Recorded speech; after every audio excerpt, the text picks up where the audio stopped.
Got me now? Yep. Okay.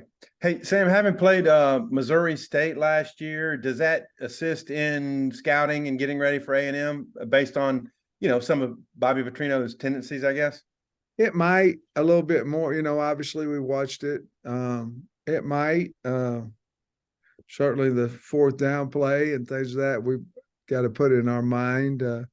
But Missouri State's quarterback was mobile as well as what Luke is. So, or excuse me, Max is. And so we'll see. But yeah, we have looked over that to see what some of his tendencies might have been and how they relate to the team that he's coaching this year.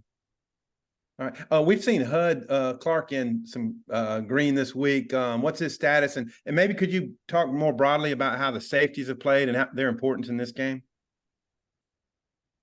Well, Hudson's had a shoulder banged up a little bit, and we just decided, we were going to try to get it totally healed up this week, which I think we're close to doing. I think we're going to go ahead and have him in green again today. Safeties, I think the safeties have played pretty well this year. Obviously, in man-to-man coverage, we've had a little bit of I won't want to say problem, but our guys getting behind us have been more corner driven than safety driven. So I'm liking how all three of those guys have played. And of course, you can call it four with Snacks being a hog, but I kind of look at him more of as a linebacker than I do a safety. But yeah, I think they play pretty well, and I think Clark will be totally healthy for the game. Thanks. Otis. Coach, I got two questions, one from me and one from Nate. On mine, Jalen Braxton, what has he done well to move into contending for a starting spot, I guess? He's certainly getting a lot of playing time. Yeah, you can certainly count on him. He's athletic. He's fast. The game's really important to him. He's come along. I mean, he's come fast, as far as that goes. Looking at, has started a game, played in every, played a lot in each game. And certainly he's going to play a bunch this week as well. So a lot of it is that he came in ready. He's a grown young man, but he's just an exceptional athlete and doing some really good things, and he'll continue to get more and more reps as the season goes on. Have you seen him really improve since week one? Because he struggled a little over at Little Rock. I mean, as you would expect, true freshman. He talked about that a little bit last night. Have you seen a vast improvement since that first game? Really have, and that usually what happens with playing. You always, if you have a talent, and then playing builds your confidence on that talent. You kind of turn it loose a little bit more, or you understand what your responsibility is. You become the person on the field that you're capable of being. So I think that's what happens with every freshman, as you see with Has. He's just getting better each week because his confidence is just turning it loose each and every week a little bit more. Okay, Nate wanted to ask you about restoring the confidence in the defense. They played really well till he said the last drive of Saturday night and then the second half. And also he wanted to know, does A&M present any of the similar problems on offense to LSU?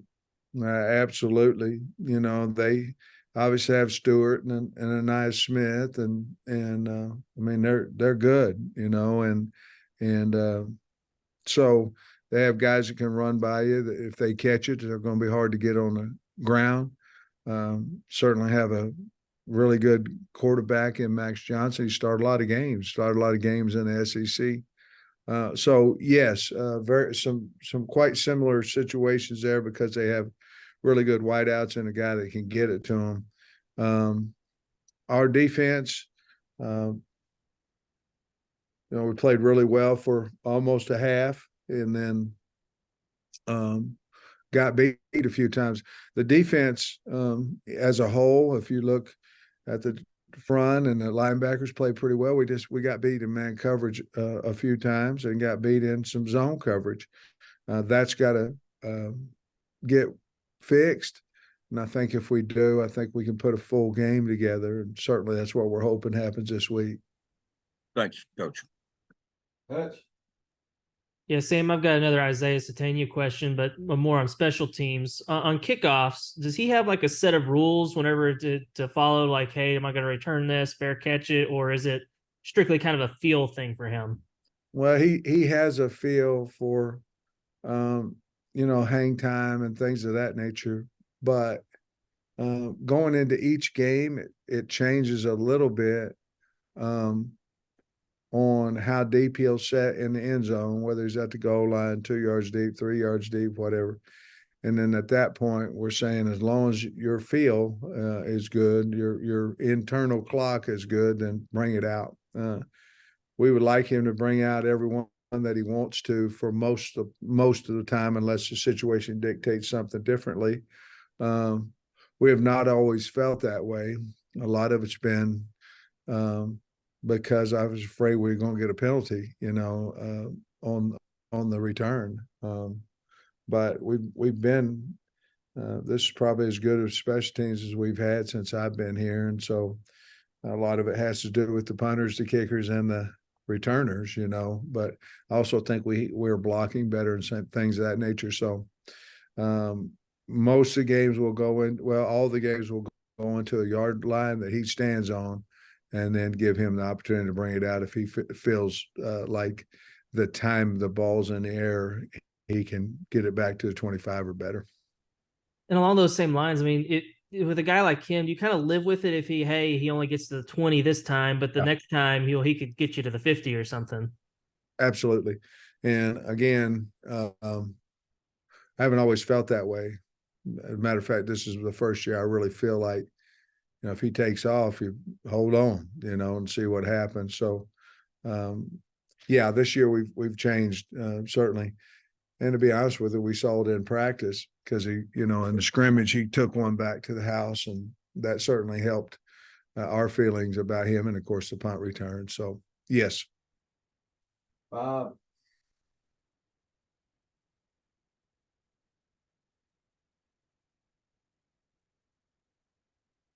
I think you're still muted, Bob. Great. Hey, Coach, curious about last year's game. I know you talk about trophy games and stuff, but I wonder if you're talk about last year's game, the way it played out as any type of motivation, revenge factor, or anything, or is it just all eyes forward? Have not yet. We would certainly use anything that we think that will help us motivate us to win. And a lot of guys will say, well, you shouldn't need motivation. You always need as much motivation as you can get. So we certainly haven't used that yet, but that's some things we certainly could talk about. Last 6 games have been 10 points or less. Been a lot of close games. There's overtime games and stuff in this series. But Arkansas, since they've been in the SEC, I guess is 1-10 against A&M. What are your thoughts on that, and just from a historical standpoint with this rivalry? Excuse me. Well, I would think that the rivalry would mean more to us, because they're, we're one of the last 11. Certainly, I've been on some of them overtime losses and things where the game looked like it's ours, just like last year, and not able to win it. But it's definitely a rivalry for us. You don't see many series lopsided at 1-10, like that. But we did go through some rough years as well in there. But I think that if we can get a lead, we got to figure out how to extend the lead and not try to just hold on to it. And I think we certainly tried that last year, and I thought there at the end of the game we were going to score. I didn't know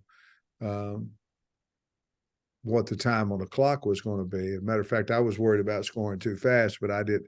At that point, we were running the clock, and I just wanted to score, and then we had the errant snap that killed a lot of that stuff. So hopefully decision making and all that stuff will be as good as it possibly can be, and we'll come out on top. But the rivalry for us has to be more than for them, just simply because I don't know how much you can truly respect an opponent that you've beaten 10 out of 11 times. And last question, kind of a random one, but I was wondering, now that you're 4 games into the season, is there anything about this team, aside from just like the obvious, is there anything about this team that has surprised you versus what you maybe thought you had in fall camp? Well, probably DeBinion has played last week probably better than I thought he would. I felt like our offensive line would be cohesive by this time, but it's hard because we haven't been healthy up there. I look for that to certainly improve. We are a hard playing football team. Us playing smart has been something that has surprised me, because I did not think that we wouldn't play smart, and we sometimes, with all these pre-snap things, we're not playing smart. But I felt like most of it, I knew what we had. Our wide receivers are playing better than I thought they would in the spring. Probably about what I thought they would once fall camp concluded, to be honest with you. Thanks, Coach. Bob. Hey, Sam, I think I got it figured out. I don't know what was going on there, but hey, KJ is tied with Matt Jones for, I guess, most touchdowns accounted for passing and running. I don't know if you ever got to see Matt play or watch film with him, but if you had any thoughts on Matt and the kind of player he was, and then maybe what it says about KJ, he's on the verge of breaking the record that Matt's held for a long time. Matt Jones was an incredible competitor.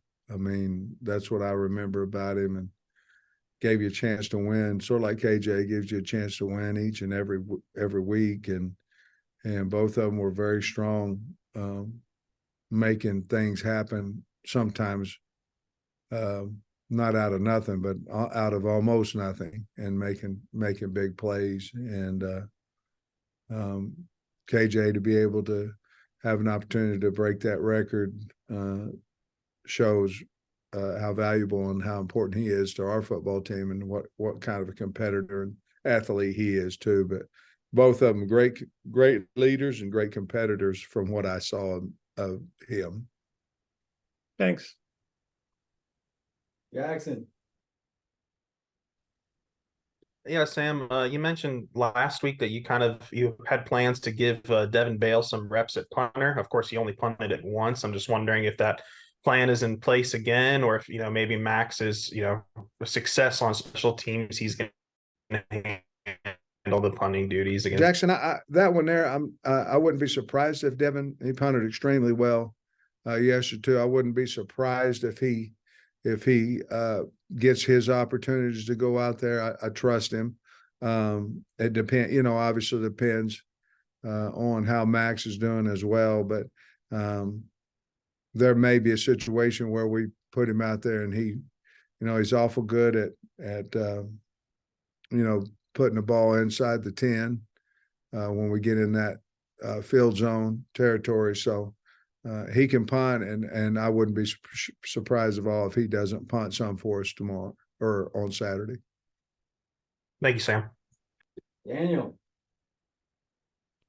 I was wondering on offense and on defense, just the players who maybe aren't getting as many reps as they want, do they know specifically what they have to do in order to get on the field more? Is that specifically communicated? Yes. And then I was just wondering, do you draw on kind of your own experiences to motivate the team, given going into a game like this, having lost back-to-back, I guess? Back-to-back with the A&M? Oh, you mean back-to-back Yeah. games this year? Yeah. Yeah, I mean, you always, anything that you could motivate your team and relate to what we're getting ready to do, you draw from past experiences, and we try to show it on if we can get video or we can get something that relates, we try to show it to them in picture form or in video form of what that motivation might be. So absolutely, I think that's the advantage of some guys being older. They've experienced a lot of different things, and you can draw from that in your past experiences. Here with me being here now 7 total years, obviously this will be the 7th time we played A&M, so there are things to allude back to for the team. Absolutely. Thanks so much, Coach. Wrap us up, Hutch. Yeah, Sam, you're 4 games in, so the 4-game redshirt rules is starting to come into play. I remember last year Ty Washington came and talked to you. Is there anybody that's come and talked to you, or anybody you might kind of pull back on from the freshmen? We sat down and talked about it as a staff, and probably not right now. There might be a guy or two that you would want to talk about that hasn't got to that, either via injury or hasn't played yet. Via injury or has, wasn't injured and only played in a game or two. There may be talk about 2 to maybe 3 of those guys. Not as many, question marks right now this year, but nobody's come talk to me like Ty did last year. And there's probably 2 guys that we're looking at to kind of figure that out, but they just haven't played enough. This would not be 5 for either one of those 2. Thanks, Coach. Thanks, Coach. Appreciate you. All right, guys.